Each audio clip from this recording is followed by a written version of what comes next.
Hello! In this video you will see and understand how to use some graphical tools for creating and communicating data in a visually optimal way. In fact, as the word itself suggests, data visualization is the graphical representation of information and data. Of course, there are various tools and programs with which you can effectively represent different data, depending on the purpose and medium on which it is being reproduced.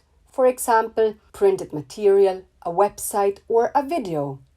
The tools I'm going to illustrate are part of Adobe Suite, which is widely used by professionals in the field. I'm going to show you Illustrator, a program used to make vector graphics, and After Effects, a software for video animation. These two programs are connected because Illustrator is used to create the graphic elements, which can then be animated in After Effects, creating therefore a completely new and impressive visual impact.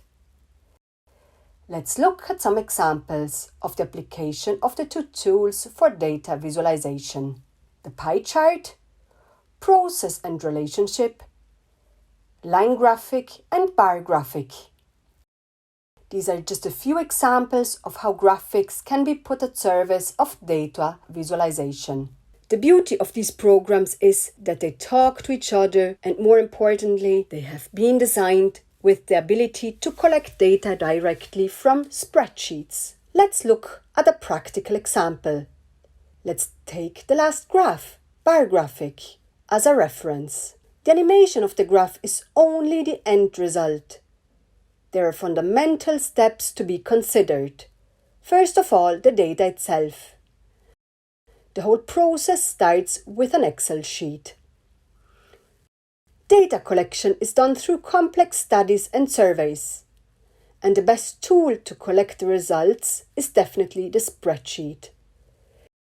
But how can we turn the data in Excel into an animated video? This is where Illustrator comes to our aid. In fact, the program has specially created functions to read the data and turn them into vector graphics. A very easy process, which allows us to have a dynamic object. However, the file is not yet ready to dialogue with After Effects. In fact, After Effects needs a file consisting of well-divided objects contained in the file. Only then they can be animated properly, while the created graph is still a single object, joined and editable in its parts. In order to use it in After Effects, one operation must be done, but it will make the structure of the graph and the data it contains no longer editable. You must separate the graph. This will allow us to act directly on the different elements of the chart, and not just on the chart as a whole. We can now change the color, font, and position of each element. However, there is one last step to take before we move on to animation, and that is to divide the various parts into layers. After Effects, in fact, works on a linear timeline, divided into layers according to the objects. If we were to place all the objects on the same layer, we would not be able to animate them separately, but we would have to do it as a group, and that is not our purpose. To have separate sections in After Effects, we have to act on the source file, which is the Illustrator file. For this, we have to create as many layers as the number of objects we would like to animate, and place the different objects in the individual layers. The important thing is always to reason in view of the final result, and to rename the created layers according to the order of the objects or the object itself, so that we can immediately recognize the timeline of the element.